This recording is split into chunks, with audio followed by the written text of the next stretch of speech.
fiction, science fiction, horror, fantasy, crime, LGBT, thriller. You have now entered the House of Mystery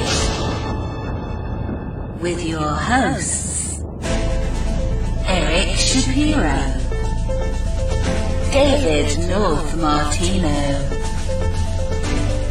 John Copenhaver, and Al Warren. Heard on KCAA 106.5 FM Los Angeles, 102.3 FM Riverside, and 105.0 AM Palm Springs.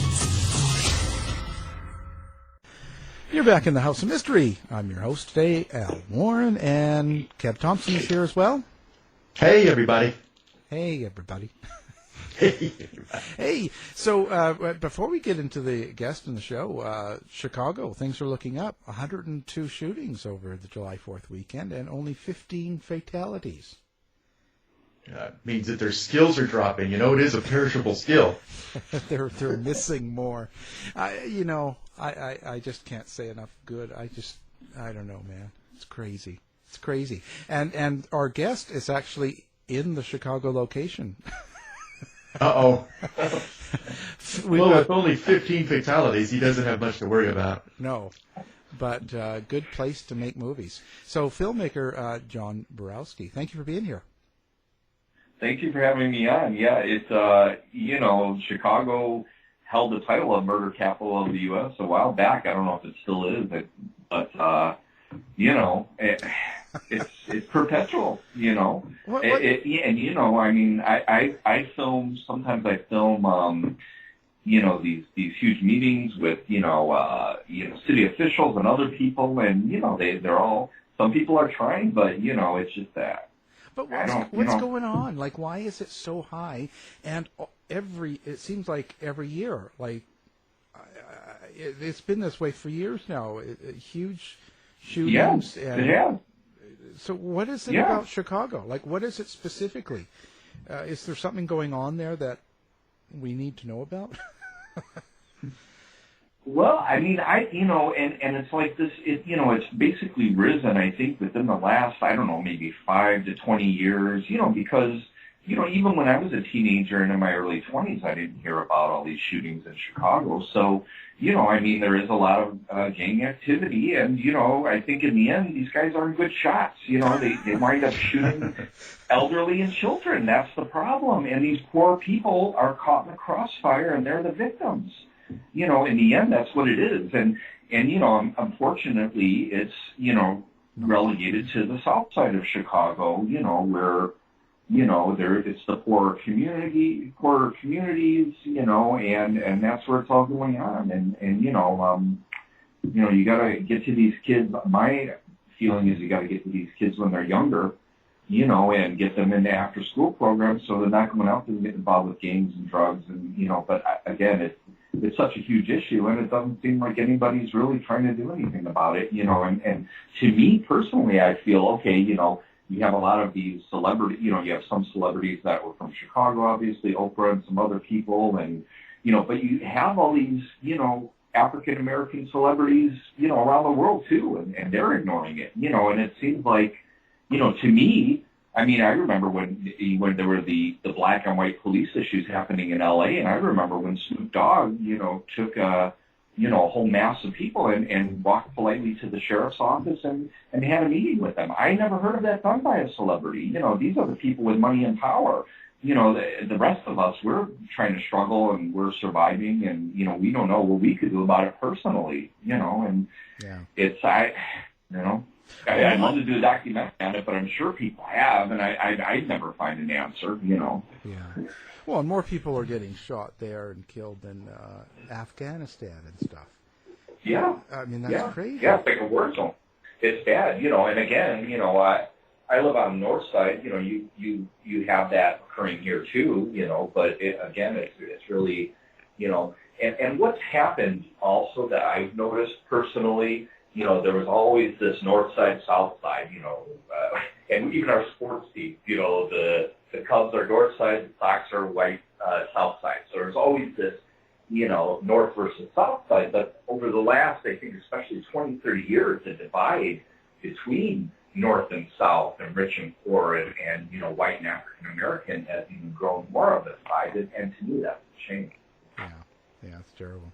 And well, it's a good atmosphere, I guess, for you to be doing film in Syria. Well, you know what I always say when I do lectures and conventions and when I have a speaking engagement, Chicago's the home to serial killers, gangsters, and corrupt politicians. Really, when you think about it, it is. How many governors have been put in prison the last 2 or 3? The gangster war here with Capone and, St. Valentine's Day Massacre, and then you've got of course, all these serial killers from Chicago and in the Midwest as well. So I guess it is a good location for me to be in. Yeah, good atmosphere. Now, there's a couple of things I'm been wanting to talk to you about. I know that you have a new film out called Bloodlines. That was really appealing to me, even though I don't think I like the idea. Well, because this is the life of Vincent Castiglia, I guess. Castiglia. Thank you. Castiglia. And he is now. So he's a guy that does tattoos with blood. No. He paints in human blood, exclusively in human blood. He paints on canvas, but he tattoos, with regular inks. He tattoos.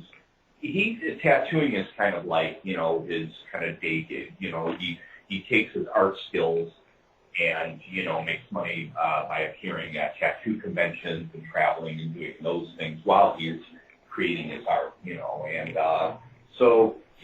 some people are turned off by, even the mention of him painting in blood. Tattooing in blood would definitely be very strange. That would be Well, when I saw the scene of him tattooing, and I thought, what's he tattooing in blood? But so he's doing painting with human blood. Whose blood is he using? Well, what he does is, whenever it's his original artworks, he uses his own blood, and he has a nurse or a phlebotomist draw the blood because, once you see the movie, you'll learn more about the reasons why he began painting in blood and how he does it exactly. So I don't want to give too much away, but he does have a nurse or phlebotomist draw his blood. When we began,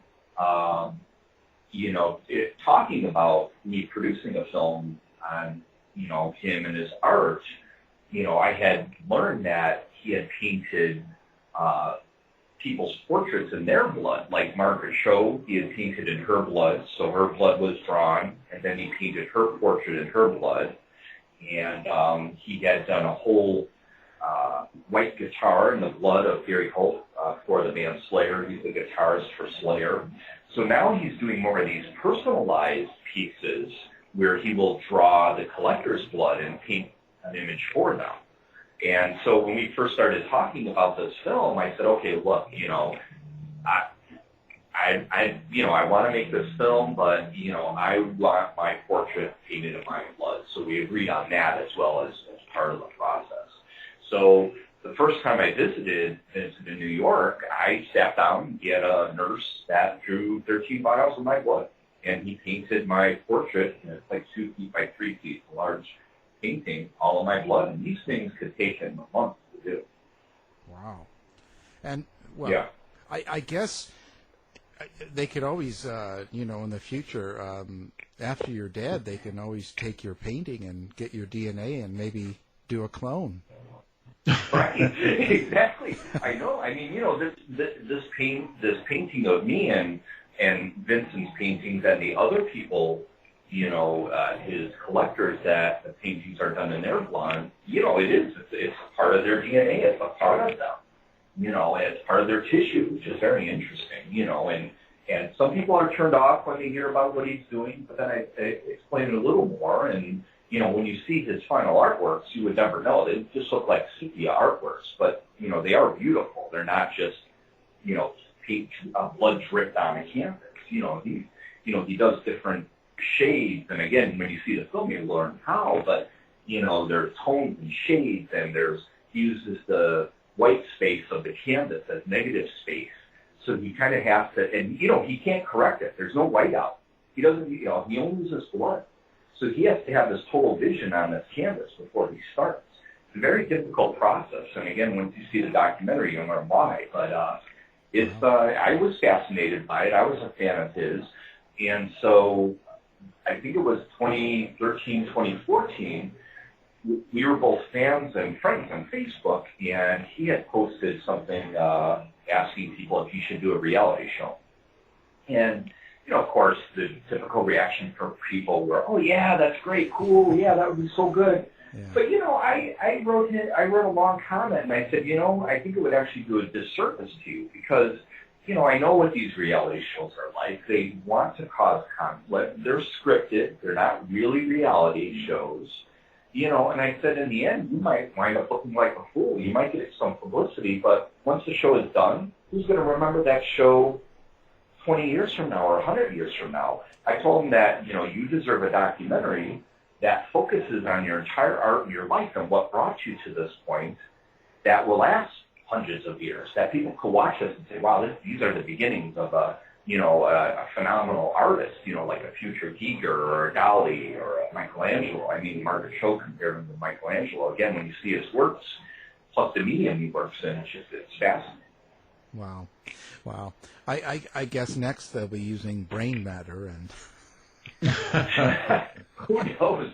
Probably. Maybe they'll grind intestines down and pig guts and brains, and who knows? But again, it's definitely personal. And again, there's a reason for it. Like I said, I don't want to get too much of the film away, but he's big in with obviously the heavy metal crowd because he does. He did the Slayer guitar, and those people know him, and he's done commissioned artwork and. His first major show was at the Giger Museum in Switzerland. So, Giger took him kind of under his wing, and, we filmed at Giger's studio and at the museum, and Giger had passed away a year before I was out there, and I could have met him. He was like an idol of mine, of course, because he did The Creature and Alien and all these other artworks, and Poltergeist 2, the movie, and, Species, just a phenomenal artist. And you see these artworks that he did in airbrush. They're huge panels, probably like 4 foot by 8 foot high, and that you put like 3 of these panels together, and it's like a whole wall that you could get lost in this whole universe that then it's all mainly black and white. He did some color works too. But, there's that's why this film is so fascinating. It runs about 91 minutes. We do have a distributor now, so it's going to be out on November 13th. It'll be released streaming in DVD, and we're still working out all the exacts on that. And but just Margaret Cho's in the film. Greg Allman, who passed away last year, of the Allman Brothers band, he owns a piece of Vincent's art. He said when he heard it was created in blood, he had to have it. So he's in the film, and Slayer's in the film, and Lamb of God, and, art critics, and we have, Salvador Dali's interior designers in the film. So, we have all these different people. It's not just gore or heavy metal. I mean, Tony Timpone from Fangoria, is in it. So there's horror, there's art, there's life, there's death, and what Vincent had gone through to kind of come to this point where he was peeing in blood and all the, awful things that have kind of happened in his life that you have to see the movie on. So now, okay, so you, when are people going to be able to see it? Well, yeah, November 13th. I mean, we are having some screenings now, like, there's some festivals that I'm talking to, and, some screenings are occurring between now and November. But the next screening is going to be August, I believe it's August 4th, 3rd or 4th at Flashback, the horror convention here in Chicago. And they're going to screen it there. So it isn't released yet. November 13th is the official release date. So then that's the date it'll be on DVD and stream. Now, are you trying to stream through anybody but Amazon? No, it's a strange situation now for indie filmmakers, and I don't know what happened this year, but this year, especially literally starting this beginning of July of this year, strange things have happened all over with the internet and streaming and regulations. Very weird. Again, I'm not privy to a lot of these things. I know there were there was this internet regulation thing that I don't know if it went through or whatever, but there was that. But for the last 2 or 3 years, Amazon was really the savior of indie filmmakers. What they were doing was allowing indies to upload their work directly and not deal with a distributor and paying us directly. And, as long as your film had closed captioning, you could do that. And it was great. I mean, for me, it was, let's just say it was amazing. It allowed me to, get paid what I deserved, but yet I could concentrate on my work without having to drive an Uber or, work a day job. So it was awesome. And then I had deals from Netflix for like the last 7, 8 years. Netflix picked up every movie I had. They, distributed it and streaming. It was out there, and H.H. Holmes, they had picked that up for 7 years straight. The other ones, they would come and go, whenever they could license my other films for a year or two.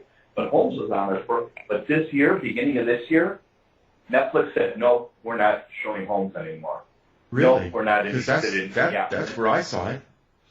Oh, yeah. I mean, it was, here's what I heard. For an order for Netflix to renew films, I think they had to hit at least 1 million or 100 million views or whatever. So Holmes was a big hit for them, and I'm sure it still will be. But, they're having budgetary issues because their money is going to original content. They told me this directly. They refused to pick up my new movie, even the Bloodlines, even though we had a relationship the last 8 years, losing income from that, losing income from all my other titles that they're not picking up. And then Amazon dropped a bombshell this March saying, starting July 1st, we're cutting all royalties by more than half. They were offering 15 cents an hour before, which wasn't too bad. They cut it from 15 cents to 6 cents an hour. How can they do that? They could do it because they're Amazon. They said, well, if you read our, policies, you'll see that, we require 2 to 3 month notice given when any changes are to be occurred. And that's what they do. They cover themselves legally. So that's what it was. So in March, they told everybody, okay, by July, you're going to be cut. And that's what it is. So now, of course, me and many other creators are scrambling, and it's not a good situation. It's strange because us indies, I see it. We kind of almost built those platforms because when Netflix started, they had a lot of indie stuff, and Amazon Prime as well. They had a lot of really interesting indie stuff, and they're kind of like throwing us out now. Yeah. Especially Netflix. I was really surprised by that, and the fact that they didn't pick up Bloodlines. They told me it was too small of a film.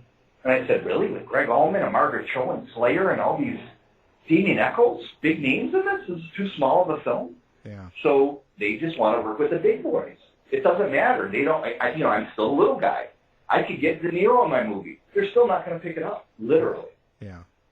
Well, that's how it is. What about the others, like the smaller ones that are starting up, like Crackle and all those other ones? Is there hope there? There might be. I'm working. I have a new distributor now that I'm working with on Bloodlines, and I'm going to see, what develops with this new distributor. Hulu was interested in Bloodlines with a different distributor, but they weren't offering that much. It was kind of more of an insult. So I said, no, I put that on the back burner. Now I have a new distributor.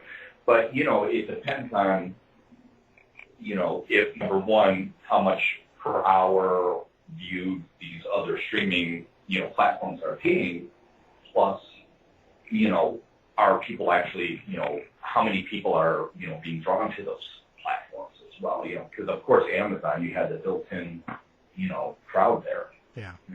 But Amazon shot themselves in the foot. Here's what I think happened. people ask, well, what happened? Why did they do that? Why did they cut them in half? Well, here's what I think happened. They started with a good idea, but, they probably thought that by having people closed caption their work, that would deter people from uploading whole movies and family and, whatever, right? But that didn't. So I think their servers were inundated, which they have to pay for. So, believe me, they would have been smarter if they had said, look, we're going to charge every indie a fee to have this service. I would have gladly paid $2,000 or more a year for what I was getting. I would have gladly paid that. But they, so now it's kind of collapsed, and, they don't even give anybody a reason or that's actually what happened. But I believe that's what happened. I don't know. But, it's a very strange time, and... Well, they're doing a lot of strange things. For example, if you order too many items and return too many items, they'll just cancel your membership.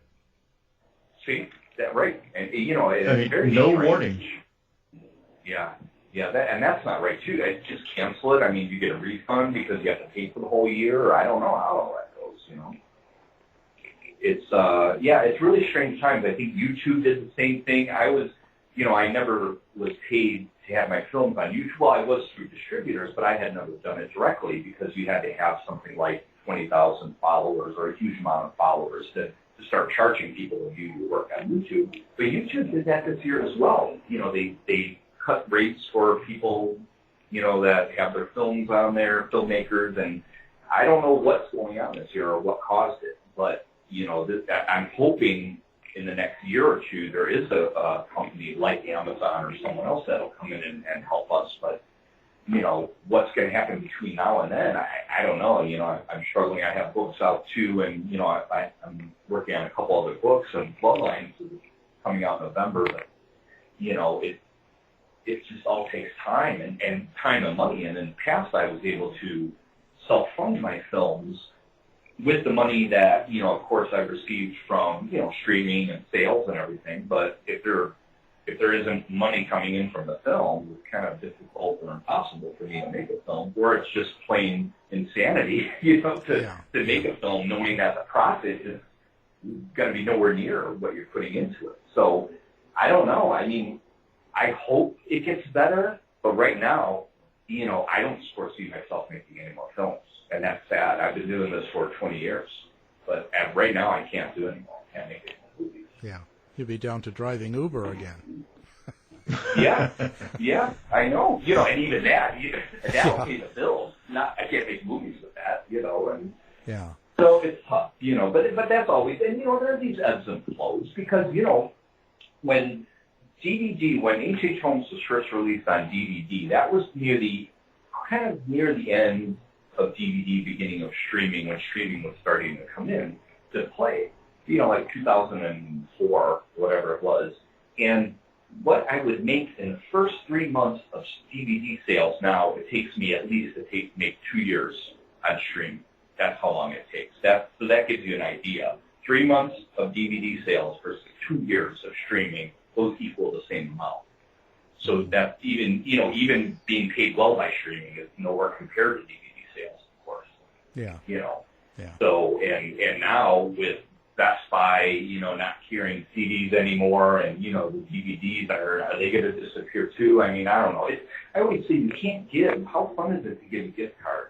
You can't give an MP3 as a gift and autograph it. You need something physical. You can't collect MP3s. It's collectors need DVDs. And when I go to conventions, I autograph them and personalize them with people. So. Who knows what's going to happen, but, this mindset of streaming is the end-all, save-all isn't, Netflix and some of these other channels, they don't have a great selection. I type in classic horror films, and there's nothing classic there. There's nothing good there. Yeah. They're kind of going for the mainstream, the big stuff now.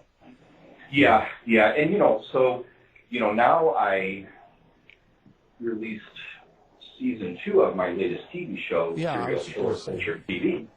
Oh man, and so this is the first show or a visual piece that I put on Amazon since their changes. And, I'm doing that, obviously, because I'm in with Amazon already, and it's kind of working. But, obviously I'm working with new distributors, so things may change. And so I am working with Amazon, even though I'm not happy with them. But, even though they're paying half of what they had paid before, it's still income. So right now I have to keep going with that and look at other options. Because, again, this did happen, with DVD. When the transfer from DVD to streaming, I was all distraught, but then, Netflix came in, and Netflix was doing good, and Hulu would buy my work too sometimes, but now we're going through another change, so 7-8 years later, it's another change. So hopefully this is just a hump to get over. But it was so interesting, the first season of Serial Killer Culture TV I released last year, beginning of 2017 on Amazon Prime, and I self-released on DVD. Well, this year, I think it was April or May that I had uploaded the masters to Amazon Prime for the season 2 of the show. Well, I didn't hear from them for like a month or two, and I kept asking them what's going on, why this process is taking so long, because, they don't even give you a release date. It's like, oh, well, your movie or show could go live in 2 days or 2 months, and you don't know when. Yeah. And they don't even have the courtesy to tell you. Like, I found out from other people when my show was live. Amazon didn't even say, okay, now it's live. It's like, okay, I can't even do a release date. I can't do a proper release when it's on Amazon. So then they finally got back to me, before it was approved, the season 2, and they said, well, our new policies are you have to change the name and artwork of your show because we cannot have TV in the title. Oh. They don't give a reason. Okay. But then I'm thinking, well, okay, well, right, exactly. But then I'm thinking, well, for a whole year, the first season has been branded Serial Killer Culture TV. I mean, they would never tell Paramount Pictures to go back and change Raiders of the Lost Ark. I mean, once you brand the title, this is branded. And so I had to change it. In order for season 2 to be up, I had to change the title. Of course, I wasn't going to change the graphics on the actual, shows themselves. I would just pull them if that's the case and just put them on DVD or whatever. But, I had to change it to Serial Killer Culture, the web series, which is, it's no big deal. But, again, when you have something branded that's in the public eye for a year, now you have to change the first season, the name of the first season, and it's just, but to me, people say, no, it's not against indies. I think it is. I think it is because I've heard these stories. I've heard Amazon coming down on indie filmmakers saying, you can't have gratuitous nudity, gore, blah, blah, blah, but yet they have movies like Irreversible that has a 13-minute rape scene. Yeah. Unflinching rape scene. It's okay for them because they're the big boys. It happens all the time. YouTube did that to me recently. There was a, it was some sort of one of these, I don't know, companies that make these short videos, like 10, weirdest blah, blah, blah. And they had 10 last words of executed criminals. Oh, yeah, like Watch Mojo or one of those. Yeah, that's exactly what it was. And they just felt free to not even ask me, not contact me, just pull parts of my film on Carl Panzram and put it in there. Just do it. And I mean, they did put a little bit of credit at the beginning, but they never asked me. And it's like, okay, I'm not a big company. I put my own money into these things, my time and blood, sweat, and tears. And for people to do that, it's kind of irritating because I know they're making millions off of it, and I know I'm not making anywhere near that on my movies. So, and then it's this big thing, and I contact YouTube, and they say it's free, fair use. Well, like I said, they went into that's because Watch Mojo it's all about money. They're getting hand in hand, and everyone's getting a cut of this, 10 million views or whatever. Somebody's making money off of it. But, and then I had to fight with YouTube. I had to fight with the company. And then the company was going to sue me, even though it's my thing, and say, well, we know this is fair use. So it got to a point where it's like, okay, well, what do I do? Do I give up? Do I try and fight them? And it got to a point where, I kind of agreed with a friend of mine. He said, well, if it's less effort, just ask them if they could extend the credit showing that it's your movie over the entire piece, which they did in the end. But it's still like, I don't get anything more than that. Yeah. Yeah, I think that's the unfortunate thing about the access of the internet and streaming, right? It opens it up, and it's hard to keep it in control. Yeah, but I mean, the season 2 is up now, and I'm going to be creating the DVD for it as well. Yeah. So what season 2? Tell the listeners a little bit what it's about, what they're going to get. Yeah, season 2, again, it's the same format as season 1, where I called it intimate interviews with individuals that are involved in the serial killer culture. You're not going to get something like a 2020 or a History Channel thing with cuts every 2 seconds and crazy edits. It's not about that. It's as if you're sitting down with people involved in the serial killer culture. There are mentions of serial killers on the show, but it's really more about the culture involved around serial killers and the people that are involved in this culture, whether they're authors, whether it's a museum, it could be a memorabilia collector. It's such a broad topic, and that I thought, okay, this would be really cool, because when I was making a film on serial killer culture, I had known a lot of people involved, musicians like Merle Allen and the Murder Junkies, and Macabre, bands that do songs on serial killers. So I was like, wow, there's books, there's music, there's paintings. There's so much that I could do on a show, and I think people would find this interesting, as well as, authors such as yourself that write and deal with criminals and murderers and rapists and serial killers. People want to know what you go through. What is it like writing to them? Do they, Amanda Howard, who's an author from Australia, she was on the show from this season. She said it was interesting that one of these cannibals sent her a recipe, and she was the ingredient. It was for jambalaya, and she's reading it. She's okay, but then she comes to the end, and it's Amanda Howard. So these people, because people don't experience these things on a daily basis, like I might or you might or other authors or people involved, that go and visit serial killers or whatever the case may be. And I thought it was a great opportunity for me to create a show that's contemporary rather than my other films, which, like the historical horror trilogy, I call them, which, were about biographies on these past serial killers. These are more contemporary. So this season, it's 6 episodes again, and the first one is Channeling Manson, and it is starring Michael Channels, who was a friend of Charles Manson's. He would talk to him on the phone, he would go visit him, he would collect artifacts from him, but he was an actual friend of Manson's for about 20 or 30 years, so he has a lot to say on the topic. And also in the episode, Channels shows us a lot of his collection and of course talks about his friendship with Manson, but he also takes us on a tour of the Spahn Ranch location where it was, and that was really interesting. I didn't know what I was in for. Yeah. I'm glad I did wear shoes, because I was going downhill, uphill, through all these weird paths, and it was definitely very interesting. Yeah. And then the second episode is My Friend Gacy, which stars Barry Boschelli, who wrote a book about being John Wayne Gacy's childhood friend. He grew up with John Wayne Gacy here on the northwest side of Chicago. And just a fascinating man.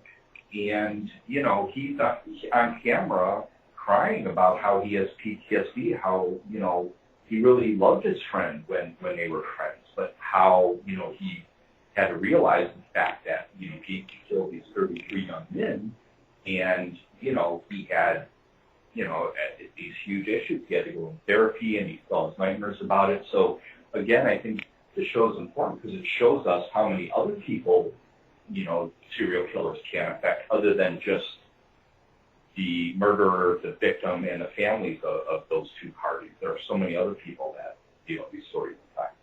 Oh, yeah. I mean, there's so many layers to that, Yeah. We were just talking about the Golden State Killer and had an interview and stuff like that, and just think of the fallout that's going to have for him now that they've caught him and all of his family. Yeah. His family too. They're going to have to go through, and I mean, we've seen it over and over again with people like Easton and Dennis Rader and many of these people, and they're either distraught or they're in denial. And that happens a lot too. Well, like BTK, he was just the average family man. His family never suspected. Nope, yeah, and imagine that bomb dropping on you, where here's your father or your husband or your wife, or I mean, you can see how traumatic it would be. And then the next episode, the third one, is Bumped by a Monster, which I believe, author Peter Vronsky, and you've worked with him before, maybe. Oh, yeah. He published two of my books. So he talks about how he bumped into Richard Cottingham in the hotel in New York, and talks about other serial killers. He also met Chikatilo at one point before Chikatilo was apprehended. So he tells us some of these stories and his researches. And then he's interesting. We had him on, and he was just talking about the 4 F's of serial killer, and we had to keep beeping out the one because Yes, exactly. I love that. I love it. When I first met him in Canada to film him, to interview him, he was living in this old building, which is now demolished. They demolished this whole area, but he had that office for a long time, and he showed these this is like H.H. Holmes's castle. He would go in a door, come out another one, go downstairs, come out the back. He's like, it was like a maze, He's running around. I'm like, oh, that's pretty cool. Yeah. He's and then fascinating. And again, these show segments are around 20, 25 minutes, but maybe in the future I might look at expanding them. People don't get too bored with them, but people do want more. Some of my worries are that that they're going to get bored of sitting and watching one person. But I think the subject matter is fascinating. Like I said, it's almost as if you're sitting with this person and they're getting to tell you their stories without being edited by or a soundbite. Yeah. And then another episode is Infamous Bathory, where author Kim Kraft talks about her book called Infamous Lady, which is all about the myths and legends of Elizabeth Bathory. Did she bathe in blood? Was she a vampire? No. And her book is phenomenal. I don't know if you checked it out, but it's really amazing. She found many of the writings of Bathory and these original texts that she had to translate, and again, just another one of these historical stories that people believe in these urban legends. And, what was another one? Go ahead. I was just going to say, what was the most shocking one that a person you've met in true crime that you've been lucky enough to interview, I guess I would say? Well, see, that's the thing. Shocking, that's difficult to say because I've never really, I haven't met a serial killer. I haven't, I've had, some strange experiences. I was involved in the BTK case a little bit. They subpoenaed my records, but nothing like that. I mean, a lot of these people are kind of like, almost like rock stars, like Joe Coleman or Merle Allen, very interesting people where, both of them, their homes and their apartments were pretty much everything serial killer or oddities. Well, Merle Allen's home were all serial killers. Like, I think he sold some of his stuff by now, but when I filmed them for the first season, I mean, every inch of wall space was covered with some kind of serial killer artifact, postcard, memento. Even his kitchen counter was covered with all the serial killer trading cards. You would have wall space, that were just big enough for postcards. They were all serial killer postcards. Literally every inch of wall space you looked around was serial killer related material, or his band, the Murder Junkies. And Joe Coleman's little auditorium was kind of the same way, just covered with, writings from serial killers or paintings from them or strange artifacts and oddities. You know, when I filmed them for Albert Fish, he said, "See that over there?" And I, you know, it looked like a little mole in a cross. He's like, "That's a piece of Jesus. That's Jesus' flesh in there." And I said, "Oh, really?" He's like, I'm like, "Well, how do you know that?" He's like, "Well, it depends on if you believe it is." So, you know, it goes with the whole dime museum thing and the whole gap. And, you know, but that's what I mean. You know, I could have been, you know, sitting in a cubicle for, you know, my life, you know, working in an office, but in a way I'm very lucky that I've met such interesting people, you know, that, you know, whether they're authors or filmmakers or collectors and, you know, just fascinating, you know, people. And I'd like to do a whole season of this show where it's maybe like all female, you know, female people involved, you know, in the culture. You know, there's the Lizzie Borden bed and breakfast. You know, of course we have Catherine Rambo, who's another author. You know, there's all these strange things. There's so much to cover. But you know, if I had a budget, it would be amazing. You know, I can do more of these and do them quicker. Yeah. Well, So, what do you attribute the fascination to? I mean, this goes beyond fascination. It's almost obsession, Yeah. but what do you attribute that to? mine or other people's? Oh, well. Mine, it was always the love of horror films and just the macabre and strange things. I mean, my whole life isn't like that. I don't live that way. I mean, you'd look at me and you'd never know. You know, I hardly wear black. It's not about that, but I've always been interested in the strange and unusual, you know.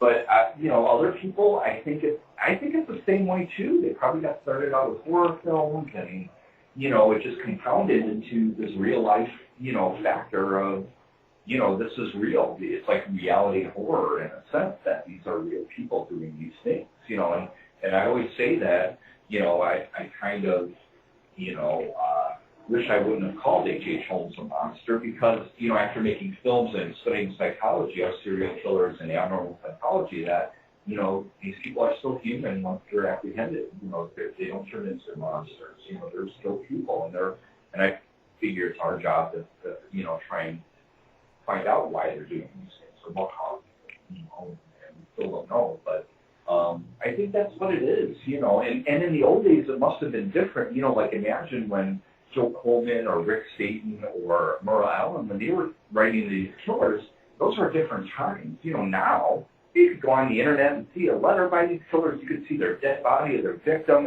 Everything's on the internet. So, you know, try to imagine whatever 30 years ago before the internet, you know, it was even more shocking because, like, that's when, you know, I was starting to get into this stuff. And, you know, now I'm sure, you know, maybe people aren't fazed by it. I don't know. Yeah, people get more accustomed to the gore and the violence, and they probably have a time separating reality from fiction too, as well. Yeah, exactly. You know, and it's, you know, and it's endless. You know, there are just so many cases, and there's so many facets to it as well. You know, not just there's the forensic aspect, the psychological aspect, the detective work. You know, and that's why, you know, I'm fascinated by the earlier cases because of the infancy of these, you know, tools and techniques that were being used and limitations. You know, and then some of them, it was almost impossible that they actually apprehended these people. You know, and you know, I'm fascinated by that. You know, I still want to complete my film on Jesse Conroy that I'm producing, and you know, it's the same thing. It was 1874, and they had to telegraph another police station in the next district to see if this, you know, boy was released from a reform school. And, you know, again, just the strange tools and techniques they had at that time and how, you know, some of these serial killers slipped through their hands for so long because of the lack of those crime detection techniques. Well, that was when they used to wash down the crime scene. Yeah. Yeah. Now all they need is 23andMe. What do you think? Do you think that they're going to catch a lot of people that from the old times now that committed serial crimes like Zodiac with things like the DNA? You know, they might. I mean, you know, the Golden State Killer is a perfect example. Who would have ever thought that they would have, you know, and I still don't know all the exact details. Wasn't it through a DNA from Ancestry.com, or like he was looking into the Ancestry? Yeah, it was 23andMe. Yeah. Right. Yeah. And he found out that he's 15% Scottish and 75% serial killer. But Yeah. That was it. That's just telling. Yeah.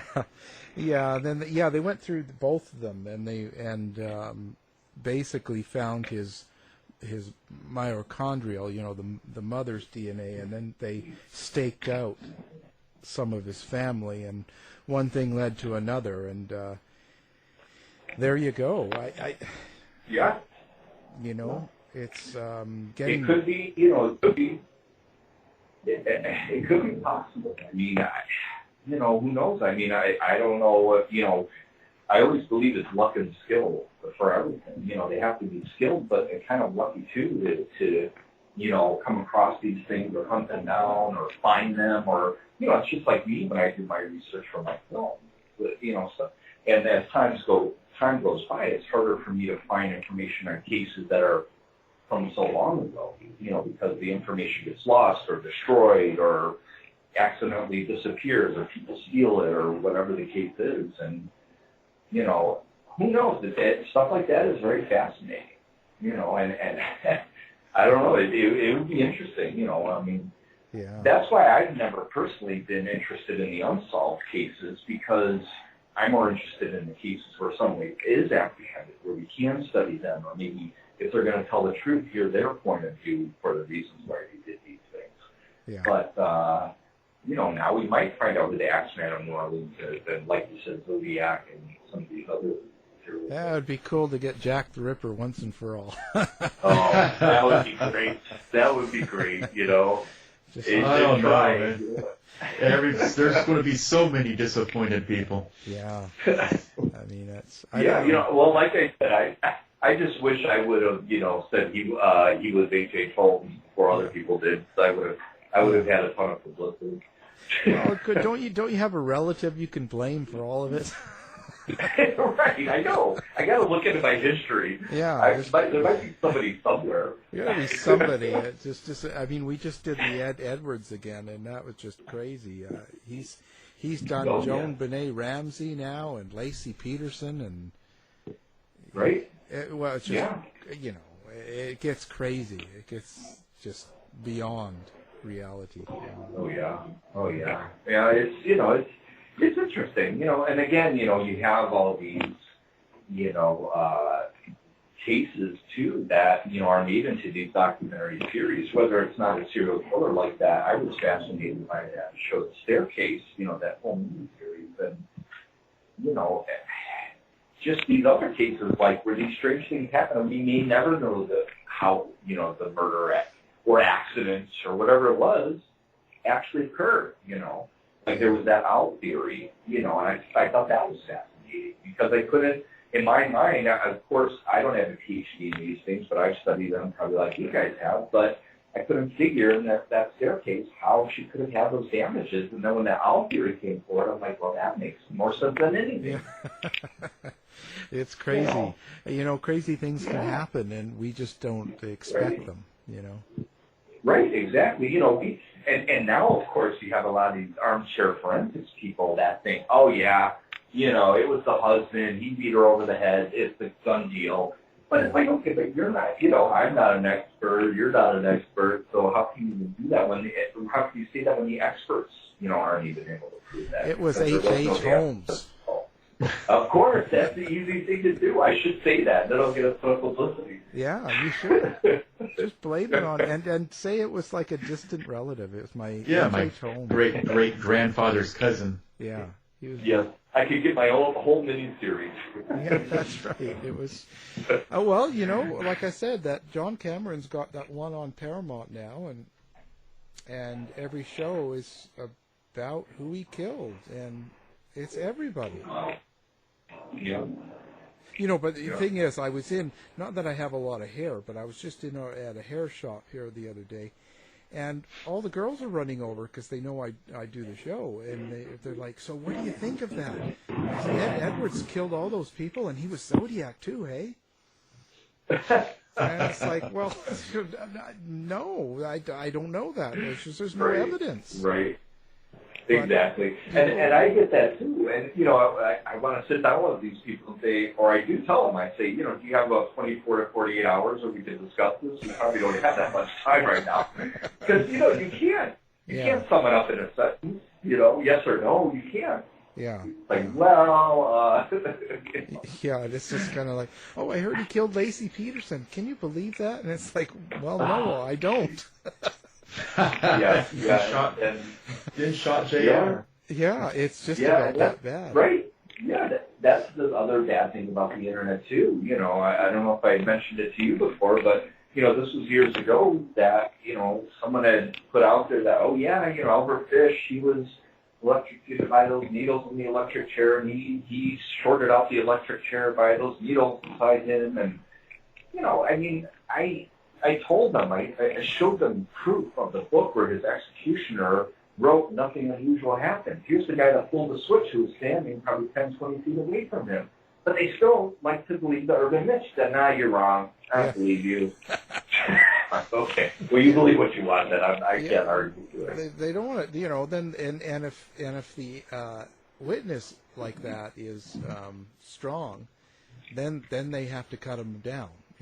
Then they'll say, right. Well, he beat his wife, or he. Right. Yeah. We can't trust him. It's right. it's crazy. You can't win, and it's all about feelings. I feel that they don't like someone, so they feel this is what he must have been guilty. Yeah. Yeah. Guest has been indie filmmaker. I'll just say filmmaker, John Borowski. Thank you for being on the show. Thanks for having me on. It's always a pleasure. To find out more about our show, guests, or to listen to past shows from our archive, please go to www.houseofmysteryradio.com. Show's over for now. Was it as good for you as it was for me? Well, good night. This has been a production of Something Weird Media. I'll be back.